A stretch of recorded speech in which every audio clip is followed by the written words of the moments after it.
Hey class, so I'm going to try to keep this one short and sweet. There's some stuff I want to cover today that's going to help you for your progress report and help you put together a more effective rough draft that's ready, that's going to prepare you for the final technical report coming due during finals week. Next week, when we have a lecture, a week from today or a week from Tuesday, whenever you're listening to this, we will try to wrap up everything in the class. So I won't get a chance to talk about this sort of stuff. So I think it's useful to have this lecture material available for you to watch at your convenience or review at your convenience. Although, as I've mentioned before in class, all of our lectures up until this point are recorded, and you have access to the PowerPoints if you need them. But to the point of this class, or this recorded lecture, what I'm going to try to do today is I'm going to cover two things.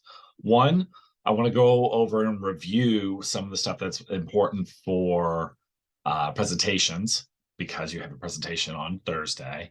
And I want to talk about concision specifically. That's why the title of this is Editorial Revision. We haven't talked a lot about concision, and that's mainly because we've been talking about purpose, and you'll see how those go together today, if you can't just guess that. So we'll go through this. I'll try to make this again as concise as I can for the sake of your time and your efforts. So if you have any questions about today's lecture, please email me and let me know, or bring those questions to Thursday, and I'm happy to talk about them then. So what we talked about last week, just to go through this quickly, we talked last week about syntax in a lot of specifics. And the reason I brought up chapter 4 of Pinker and this whole idea of syntactic trees and right branching sentences and that sort of stuff is to help you prepare to write for your auditors. So number 3 here is the most important point. I've talked about this a couple of days in a row, so I'm hoping you've got that. But one way to help with that is to use signal words and punctuation to guide your auditor. We're going to talk a little bit about that at the end of this lecture, but it's important to help your auditor follow what you're trying to say. And if you don't have additive clauses, then what you want to make sure and do to help with that syntax issue is to provide these metadiscursive or metadiscourse markers. If you need more, if you have more questions about this, take a look at chapter 5 in Pinker. There's a whole, like the majority of chapter 5 is all about what he calls cohesive connectors.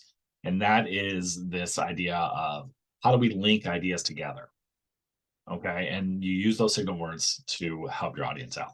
In general, though, we tend to talk about English syntax as subject before object, human memory as easily understood before dense. That way we can remember and make sense of the dense material. And human comprehension as claim before comment and given before new. And that's just a way to help you structure sentences. Claim before comment means you want to put the subject or the most important part first and then comment on it later. And that's how complex sentences tend to be organized. Given before new, that's just a way to think through, okay, cognition and how can I help somebody remember what I'm talking about. That's that idea of working memory, which is, as we talked about earlier this semester, central to learning. So this additive causal structure is important. So is prosody, or the rhythm of your language, as we talked about last week. Just to move a little bit quicker, we talked about the 3 phases of revision and the 4 different ways, but the 3 phases of revision are revising, checking to make sure that the argument is sound. That's focusing on reader and auditor. Okay, so your purpose and auditor understanding. And then there's editing, checking for consistency at the sentence level, and proofing, which is really just making sure that things are cleaned up. You should have gotten your grades back on the collaborative evaluation report today, and some of you had really good proofing, and some of you, as you may notice in your rubric, struggled to make sure that there was consistent capitalization of proper nouns, or that you didn't have overlap between your images and your text. These are proofing issues that are essential to this. But the more important thing is this idea of logos or revision, making sure that you are organizing information for logical progression and navigability. That's that genre conventions we've been talking about all semester, those rhetorical move patterns. That is the logical progression that we've been talking about. The move patterns put things in a specific order, and then you can put a different information hierarchy on top. But if things are in that order, then most people can make sense of what you're trying to say. And we also talked about this idea of fact checking as being an important element here in subject matter review. As you know from the assignment this past week, you know what the importance of that is in terms of revision. Now, in general, this idea of revising is more of an auditor and content issue, but we can also move on to talking about editing, where we're looking really at structural issues, but importantly, stylistic issues. And that's where you're checking for consistency in their sentences, spelling, grammar, punctuation, that kind of stuff. But as I mentioned in class, the real key to this is readability, consistency, and coherency. Readability meaning how much have you tailored this to your primary auditor's point of view and their intentions? So are you tailoring this information for them, which has a lot to do with paragraph length, surprisingly, because things that are dense are less readable, and things in long paragraphs, even if they aren't, they look dense to an audience. And so you want to make sure and break things up so it's easier to make sense of. Consistency, making sure that you're referring to things by the same terminology throughout, that you're capitalizing the same things throughout, and that when you are helping link between sections, that you're using proper terminology, proper headings, and that kind of stuff. And coherency, does everything fit together? And this is where reading your paper out loud can really help, because it forces you to pay attention and track the argument a little bit closer than if you are just doing it in your head. It's a way to force you to pay attention to the argument. On top of editing, there's proofing. We talked about this in terms of document control, spelling and grammar, diagrams, all that kind of stuff. If you have questions about any of this, please let me know. In general, though, revision is argumentative, empathetic review focused. Editing is empathetic because you want to make sure that you're thinking about that legibility or readability side of things, but also stylistic. So clarity or concision, precision, and clarity. Structural review, looking to make sure that you have the elements there that'll help your audience out, headings, partitions, good paragraphs, that kind of stuff. But also, do you have a clear argument? So it's a way to double check that. Now, we also talked about the progress report. You guys know that this is what's coming up this week. You have to make sure that you have a good introduction. Okay, that introduction should reintroduce yourself to the auditors. You know your classmates, they're your secondary auditor for the sake of this progress report, which means you will have to reintroduce yourself. You haven't talked to everybody in the class, despite my best efforts. Not everybody gets up and moves around the classroom. You kind of talk to the same people over and over again. So it's a good idea to reintroduce yourself, but most importantly, to explain the purpose of your progress report. Then we move on to the project progress section. And again, remember, this is a rhetorical move pattern. So that means we are thinking about how to organize information so that it makes sense to our audience. So first you got to introduce people to the topic, and then you can go into, okay, what do I know so far? What have I done so far? And how will that change what the project looks like from now on? That's what the project progress section is focused on. Okay. What have you found? Okay. Preliminary findings. And how does that change what you think is going to happen? Then you get into the action plan, and that's where you go into, okay, this is what I still need to do. Now, for the sake of a progress report, the whole idea of this is to encourage that feedback with your audience. And so the idea here is that you offer them a sense of where you're at, so you can then go into, okay, what am I going to do next? And why does that matter to the project? That's the whole point of an action plan. And again, there's a logical progression that leads to the final section, which honestly is the most important section. It doesn't get as much focus as the progress plan update, but the auditor feedback is super important. Okay, so it might not be the most important, but it's super important because the whole point of a progress report is to generate feedback from your audience, generate feedback from the people you're reporting to so that they can help you and so that they can get a sense of where you're at. But the feedback is going to tell you a lot about where you can go. For the sake of our class, you're getting feedback from your secondary audience, so you want to make sure to, think in terms of their subject matter expertise.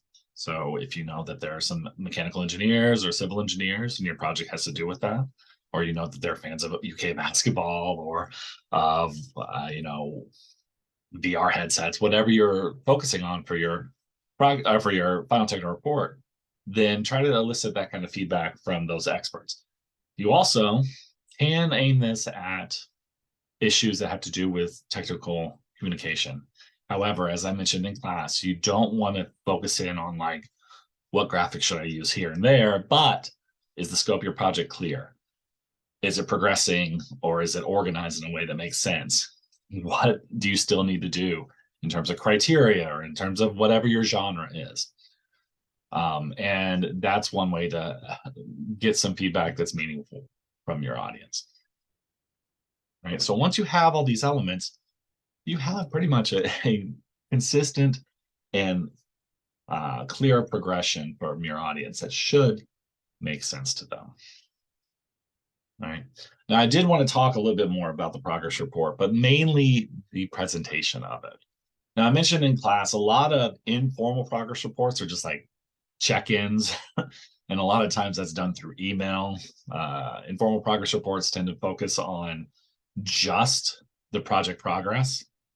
But for the sake of a formal progress report, a lot of times those happen in one-on-one meetings or in group meetings with the larger client base.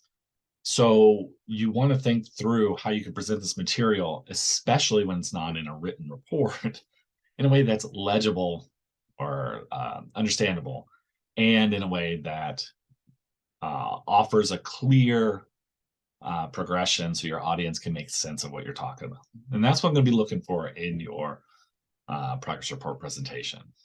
All right, so let's do a quick review of speeches and what they tend to look like for those that haven't done that in a while, or for those that don't really remember their CIS 111 or Word 110 class. So in general, when we're looking at a progress report, about 10 to 15% of that tends to be focused on introduction and reviewing a review of what the project is as you understand it. Then we go into about 70-80% split between the project progress and the action plan. Now, this changes depending on where you're at, right? So if you're early in your project, then you won't have a lot of updates to offer. So most of it will be focused on the action plan. If you're further along, then you'll have a lot of preliminary findings that you can report on. And then you want to leave the rest of that for the auditor feedback. Okay. Now, for the sake of your presentation on Thursday, you want to think about this. Your class is a secondary auditor. I already mentioned that. So they have some subject matter expertise. They may have specific expertise in the topic of your progress report, but of your capstone project, but they at least have expertise in technical communication. So you can use them as a sounding board for rhetorical decisions. Again, you want to focus on things that you can actually bring into your report where you're at. So try to think in ways that you can structure your progress report so you're helping your audience understand what you've learned, not just about the topic, but about your audience, about the scope, about the rhetorical situation, and all those other elements. All right. And in general, you want to offer a comprehensive and up-to-date progress report up to the moment of your presentation on Thursday. So whatever you've accomplished by then. And so there'll be some give and take to this. I'm not looking for the most polished thing in the world, because if you did a lot on Wednesday night, then Thursday's progress report is going to look a little different. But this pie chart gives you a rough estimate of what I tend to look at in terms of the way that your progress report tends to be divided up in terms of time and percentage of what it'll look like. But in general, you can look and see in the proposal or in the progress report prompt, these are where you can see, okay, yeah, I want to know how things have progressed since your proposal came in, which seems weird, but a lot of us work on a limited time frame for writing projects in college. And so a week can mean a big change between what you thought you were doing and what you where you're at right now. Okay. So again, this is something that you guys know well, but I just want to talk about a couple things. So first, when you're putting together the introduction, one thing that still holds from basic academic communication or Word 110 or CIS 110 is the need for a controlling claim. Now, in a progress report, what that means is you need a thesis that is basically, what do we need to know about your project? And that's why the introduction for a progress report tends to focus on reintroducing what you're focused on and what you're working on, because that helps organize what you're going to talk about and make sense of, okay, this is what I've learned, this is what I still need to do. All of it ties back to what you know your project to be. And that's why you need to make sure and tailor your project definition to your audience. So for the sake of Thursday's progress reports, you need to make sure that your audience can make sense of what exactly you are planning to do, who it's for, and why it matters to them. So think in those terms. Who is your audience for the capstone project? What does the class need to know about this audience? And what do they need to know about the information you're going to try to help them understand? Or how are you going to empower your audience to use this information? Okay. And usually you need to bring in evidence that is linked to that claim. And that's where the progress update and the action plan come in. All right.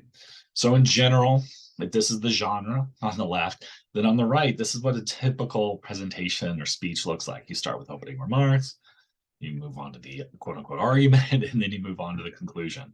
Now, this shouldn't be anything surprising to you, but if we're looking at opening remarks or speech, then what do you need? You need to clarify your purpose. You need a thesis. You need to provide background information. So what do we need to know about your project and how it's coming across? So your audience and the rhetorical situation and where this capstone project would appear, that's important to this. All right. You need to grab the attention. You guys can think of ways to bring the audience in and get them interested. You know, good speeches will do this. They'll also preview the case. Okay, what's called a roadmap. They'll also establish your credibility by showing you know what you're talking about. So all of this happens with the idea of your definition. Okay, so if you're trying to remind your audience of the purpose, well, that's where the thesis is. You're trying to provide pathos, and logos. You're providing that critical background. And in terms of logos, what are you trying to do and what can we understand about it? Knowing what the definition of your project is going to help really establish that roadmap and that thesis all at once. Because a progress report is a limited scope. You're not trying to reinvent the wheel or start things from scratch. You're trying to help your audience understand, okay, this is what I proposed. This is what I'm trying to do for the capstone project. Okay, and this is how the rest of my progress report links back to this. All right. So what I would encourage you to do, you can see I had this planned for an actual class, and I apologize, I forgot to change it. But what I would like for you guys to do is to start with this question. What is your project about? And what does the class, what does your secondary audience need to know to understand its purpose? So take a minute, pause this lecture, write down notes for this, because that'll be the central introduction or the project overview. Now, moving on to what's called to the argument. The argument of a speech typically is organized around 2 to 3 well-defined ideas, but that's less important in a progress report because you have this definition. So you want to connect your ideas back to your project definition. You want to make sure and bring in concrete examples to help your audience understand how or what you've learned and how that connects back. Okay. You want to connect back what you're going to do to the project definition. So the action plan, well, let's start with the project progress. You're providing a summary of what's been discovered. You're offering preliminary findings, revising the expectations. All of this should be tied back to your project definition. And in terms of your action plan, what do you still need to do? How's it going to change your schedule? All of that should, again, be tied back to what are these new tasks or what are these new prioritized tasks? How are they going to help you accomplish the final technical report? How are they going to help set you up so that you can turn it in on time? So you can be that deliberate about it, because progress reports are focused on a timetable.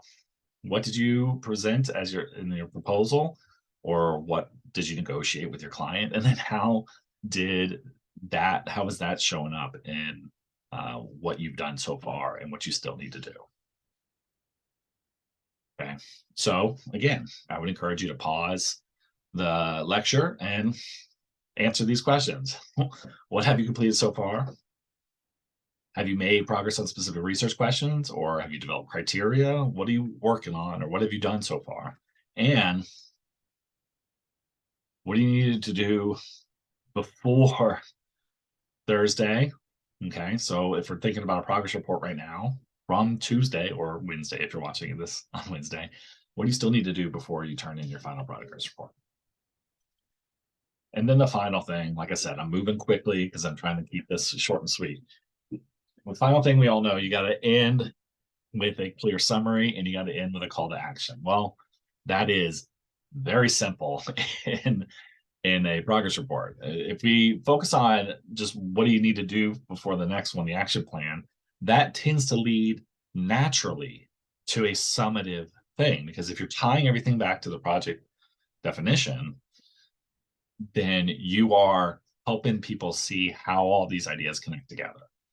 The other part of that, though, is that you want to elicit feedback. And so that call to action, why does all this matter to your audience? Why does all this matter to the class? Well, like I said before, all of this matters because you're all working on similar projects. You all have similar timelines. You have shared expertise. So how can you get them involved? How can you offer that final appeal to your audience?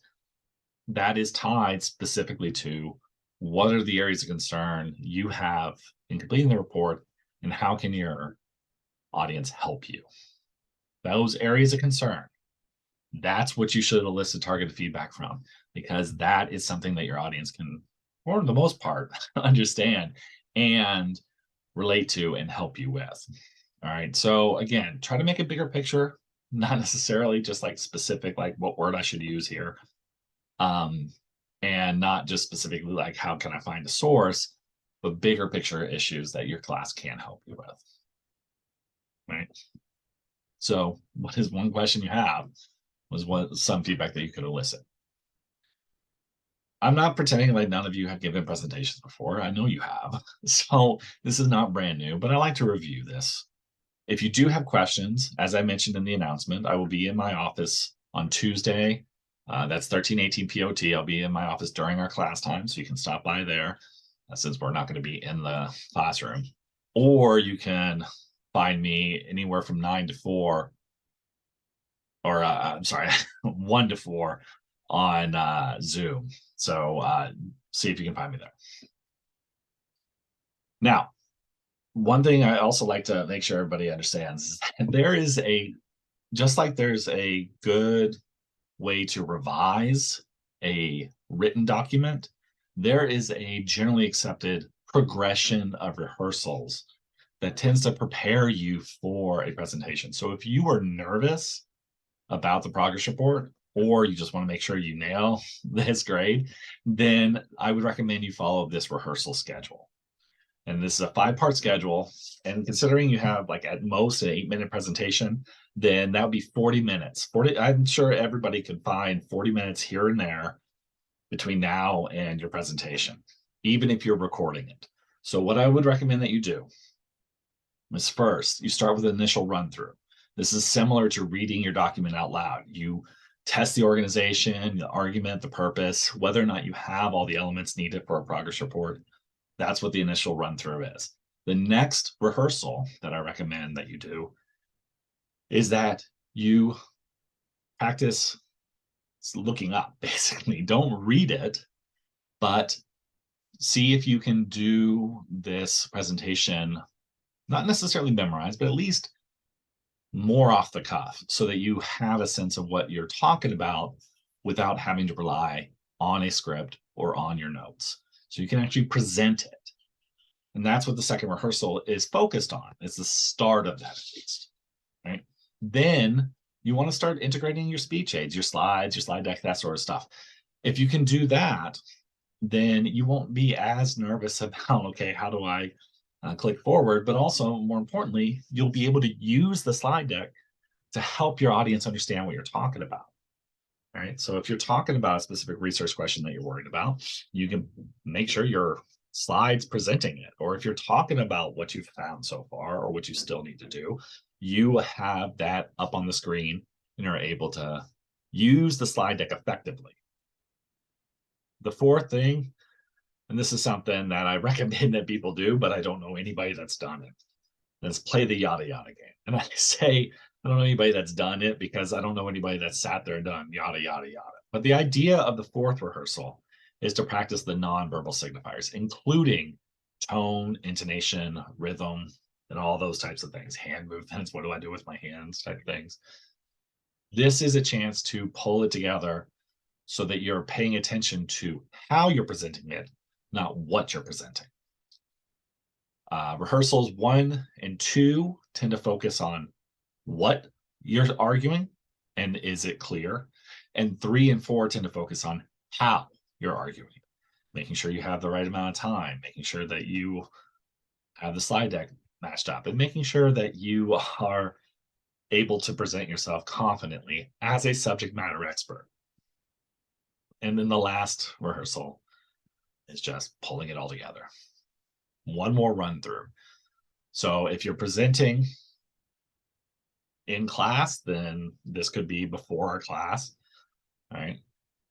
If you're recording, this is still important because if you have everything set for your recording and you haven't refined your notes, then you'll have to start over. God knows I already started over with this lecture because I didn't have the timing worked out. Number 3, I didn't have the timing worked out in terms of how I wanted to present it. But working on this, that makes your dress rehearsal a potential recording session, but at least one where you know that you can just start over again if you need to, if you screw up, if you say the wrong thing, whatever that might be. And if you're presenting in class, if you've done the dress rehearsal, then even if you say the wrong thing, it's easier to recover because you worked it through and you know what the next thing is without having to start from scratch. All right. So that's what I recommend everybody do in order to prepare for the progress reports on Thursday. Now, the other thing I want to talk about today is concision. And again, I'm not going to belabor this point, but I do want to talk about concision because it's something that often gets lost as you worry about, okay, how do I present material as a subject matter expert? And how do I present specific, precise information? How do I back it up with support and all this sort of stuff? All of this, everything that you do is tied to a rhetorical purpose. And at the core of concision is that question of purpose. Is what you say, is what you're focusing on, in whether that's a progress report delivered on Thursday or a final technical report submitted during finals week, is what's there central to the purpose, or is it a digression that takes you away from what you were trying to do? That's what concision is focused on. That's what we have been dancing around in terms of concision. We've talked about how to clarify things. We've talked about how to be more precise. Now let's talk about concision. All right. Now, when we talk about this, I mentioned this, right? Purpose. The biggest difference between technical communication and traditional academic writing is that technical communication has a somewhat different focus on audience and purpose. The audience, that has to do with stasis. What do they know and how can I help them better understand what they don't? And purpose is tied to concision and what you're trying to do. Right? So when we talk about purpose, a lot of this comes down to constraints. A lot of this comes down to exigence. A lot of this comes down to what we've been talking about all semester. One way to understand this idea of good technical style that we've been talking about all semester long, is that clarity tends to focus on, does my auditor understand what's at the center of my report? So in other words, the auditor's relationship to the central exigence, to the problem that they need to better understand. Precision tends to be tied to, have I gone into enough detail, provide enough context that my auditor can understand it? And so a lot of what precision is focused on is, do I have enough detail, enough scope, enough of a limited scope to help them understand this? Or am I giving them too broad strokes? What is it, too vague? Or am I giving them too much detail that they can't make use of?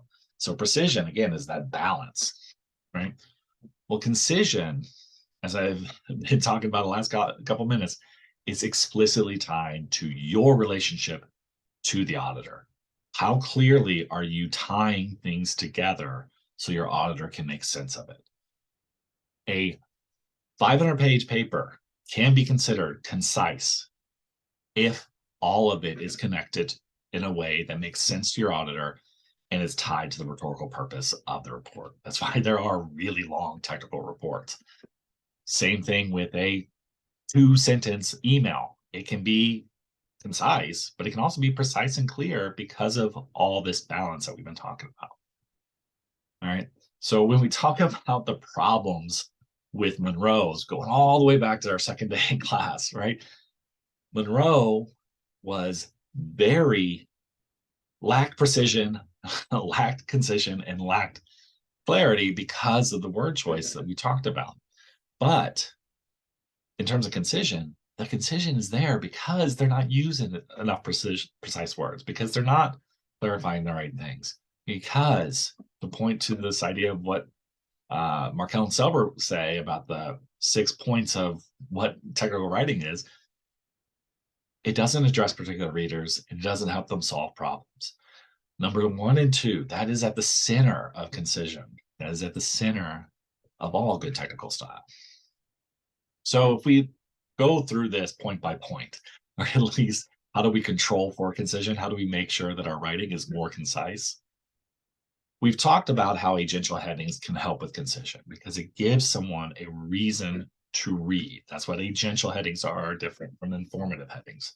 Informative headings just tell them what that section is. Agential headings tell them why they should read it. In other words, it gives them a purpose, right? We talked about how purposeful partitions can help with concision because it breaks up a larger document into clear, purposeful sections. But effective paragraphing is also central to this. Okay.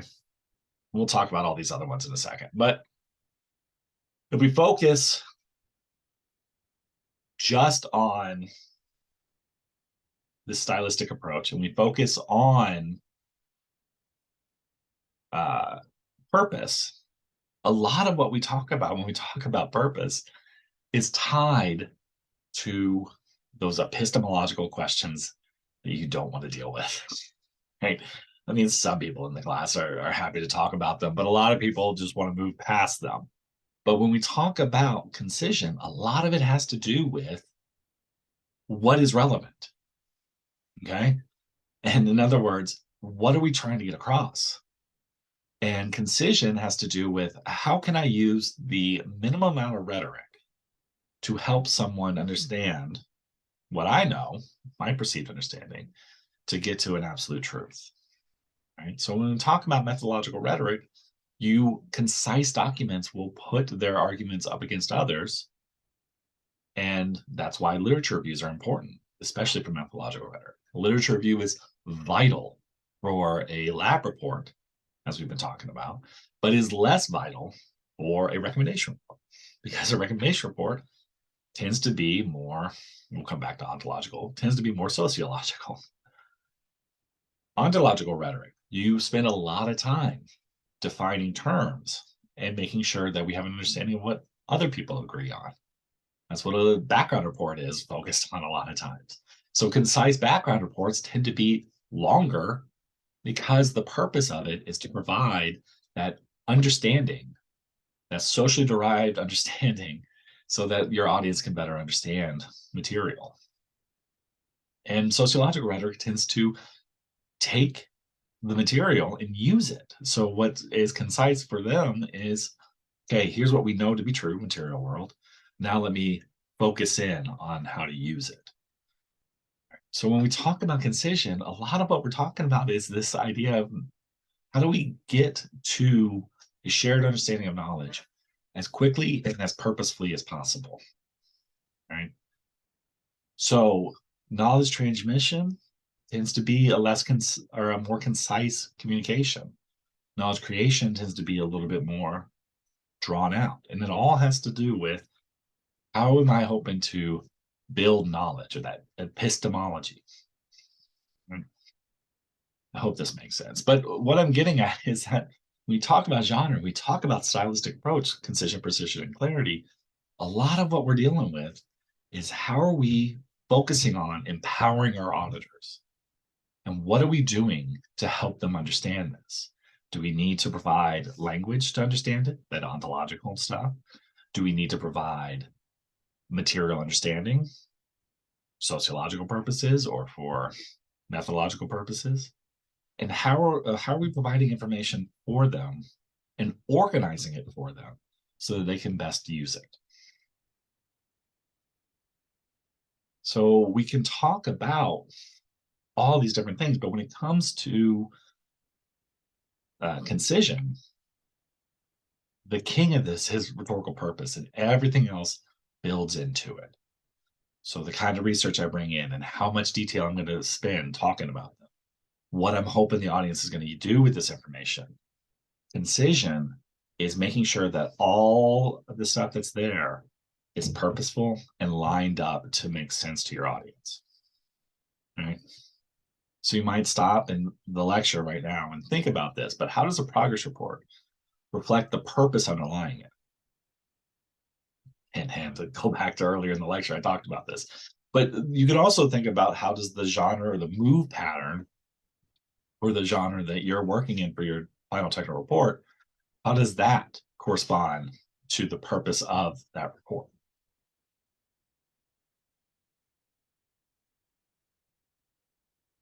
Even these micro genres, I'm not going to go into it too much, but even these micro genres are purposeful. And what they do and the way that they're organized, it helps minimize extra information so that you can get right to it. Instructions are laid out the way they are, definitions are laid out the way they are, so that there is precise, concise, and clear information for your audience to make sense of. But most importantly, the move patterns are there to help make sure that you get to the point, that you don't include extra information that your auditor doesn't need, but do include enough information that they can use. That's that balance of concision that goes along with all the other balance of precision, balance of clarity. Even these grammatical norms and design decisions that we've talked about this semester are there to help make the purpose clearer to your audience and clarify what's going on. So if we're going to revise for concision, as a lot of you will want to do for the sake of your report, if you are really digging into this material, just to go back real quick, if you are digging into this material for your final technical report, your capstone project, then you will probably have a lot of material in front of you, a lot of secondary research, or a lot of potential topics if you haven't really gotten into it yet. And the goal of this is to make sure that what you include in your final technical report helps empower your audience and is purposeful. If you can do that, then you will be great when it comes to concision. But as a result of that, you will also be pretty good with clarity and precision. So how do we make sure that your report is concise? Well, the first thing you got to do is to turn to this idea of the review process that we've been talking about. You want to focus on purpose again. What am I trying to accomplish, and how can I help my audience understand this? I apologize for that. There's stuff going on at the house. If you heard that noise. Then you worry about, okay, is my audience going to make sense of this, or am I providing too much detail for them? Only then do you worry about, do I have the right balance of concision, precision, and clarity? Because if you have a good sense of who your audience is and of your purpose, then a lot of questions of concision are going to work themselves out just on their own. But if we want to be specific, then let's focus on this idea of concision. The best place to worry, or the first place to really worry about concision, is not at the editing stage. Concision has very little to do with whether or not your audience can read the sentences perfectly. It has everything to do with the kind of material that you are including. And so when we talk about revising for concision, we are really focusing on that argument, not just that it's sound, but that it's focused. And if you've got that, then you are golden when it comes to this, right? So that means checking for the auditor, checking for the argument, not so much worrying about quality control yet, but for concision's sake, do you have everything structured the way it should make sense? Is it progressing the way you are? Are you kind of doubling back and explaining yourself a ton? If you're doing that, it's not concise. It's also not focused. It's also not purposeful. Have you thought about the audience's understanding? Have you included enough information that they can make sense of it? Have you included too much information that they would already know? That's a concern of concision as well. If you're paying attention to your audience, that empathetic review, then you will know that some things can be left out because they don't care, right? It's not going to help them use the information. So you're not going to go into it. If you want an example of this, how many days or how many weeks now have I been putting off talking about grammar? Because I can tell from the class's reaction when you talk about syntax and the such, that grammar is not going to be as useful for you guys to deal with right now. What's more important is to include information that's more relevant to your concerns. You may even notice, if you look at this PowerPoint, that I still have grammatical pitfalls as a section. I'm not going to cover it today, but that's something that I have been trying to work in if there's room and if it works with the purpose of the class. You have to think through your audience and what will best help them use the information that you're providing. That's where concise ideas will come from. That's where concision is built. Right now, coming back to what I was trying to talk about before, we got the agential headings, which add concision. We got the clarity, the purposeful partitions, which add clarity and concision. A lot of students don't think, though, about effective paragraphing as a form of concision. But I mentioned this earlier and last week when talking about readability. Something that has really long paragraphs is something that is not as clear purpose, doesn't have as clear purpose, and as a result, does not seem as concise as documents that have a better understanding of what paragraphs are, the length of the paragraphs and the detail, the topics that are important to your audience. In other words, one way to help your audience make sense of your document is to break up the information into purposeful paragraphs, meaningful paragraphs that help them make sense of things. First and foremost, paragraphing is important for precision and clarity, but it's also important for concision. We've talked about this before and talking about the idea of topic sentences and topic strings. But if you think in terms of topic strings and use nanoparagraph and avoid long paragraphs that dwell on complex ideas, if you think in terms of topic strings, then what you will end up doing is focusing in on the most relevant material and revising with an idea of focusing your ideas. Or sorry, that was a weird way to put it, but you will revise with an idea of keeping your auditor engaged. by laying out material in a series of related but smaller paragraphs. That's where cohesive connectors come in handy. Okay. You tie the ideas together, tie the paragraphs together, but it also allows your audience to see how the ideas are developing. In other words, they see why you included it, the purpose behind each paragraph. If you link all of your ideas into large paragraphs, then what you're telling your audience is you make sense of it, you figure it out. But if you use smaller paragraphs tied together in topic strings, then you're helping your audience see how everything connects together. And that helps with making things seem more concise, even if they are technically longer. All right.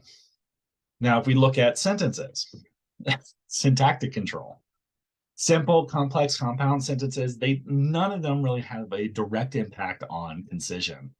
Simple sentences tend to be more concise. Compound sentences tend to be more concise.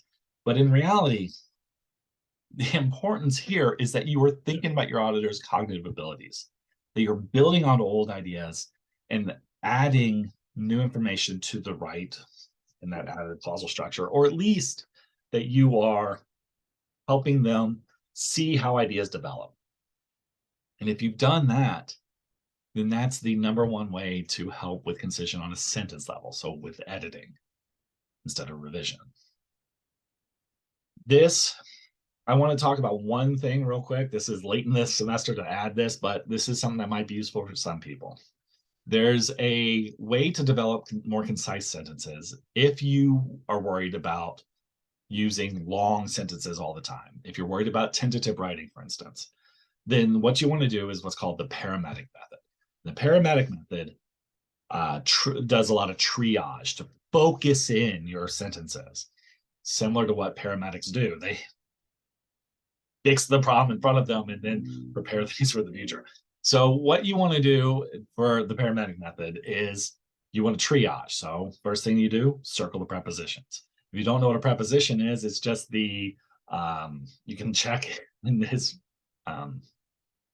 PowerPoint for later on for that grammatical pitfalls section. But prepositions are words that relate different ideas to each other. So circle the prepositions, circle the be verbs.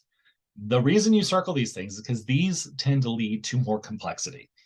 And they also tend to lead to digressions, okay, or sentences that are less concise than they need to be.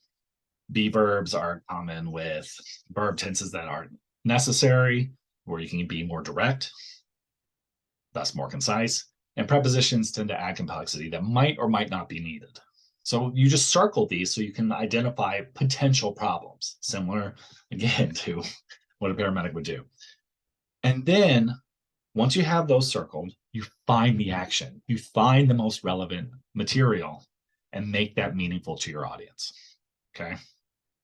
So it's a way to analyze and revise for wordy sentences. You find the action, that means you focus in. What is the purpose of this sentence? That's what the action is. That's what is happening. That is what you want your audience to pay attention to.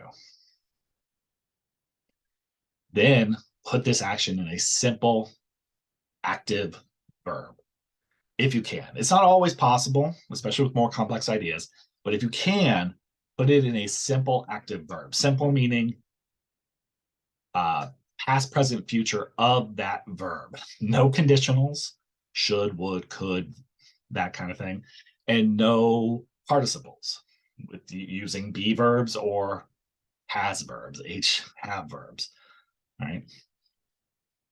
Then once you have that figured out, the next step is to start fast, which is a way to say, I mentioned before with syntax, you want to start with given and then move on to new. Well, given to new should happen quickly. Make it relevant quick.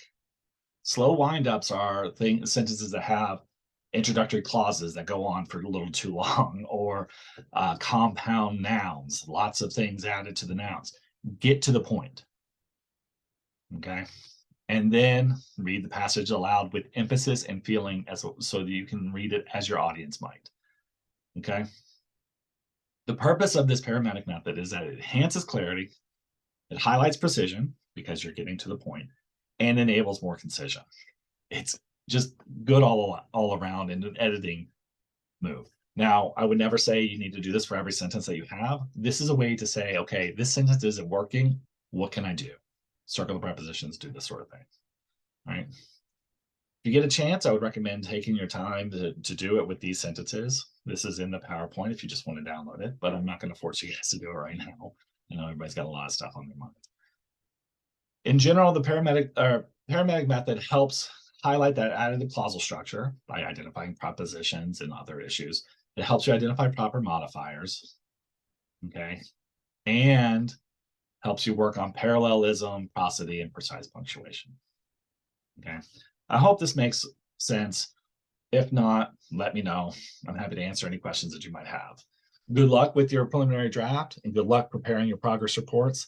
I look forward to seeing you guys in class on Thursday and hearing where you're at with your work. If you have any questions, again, please find me in my office on Tuesday and find me on Zoom on Wednesday. I'm happy to talk to you then. Have a good day and take care.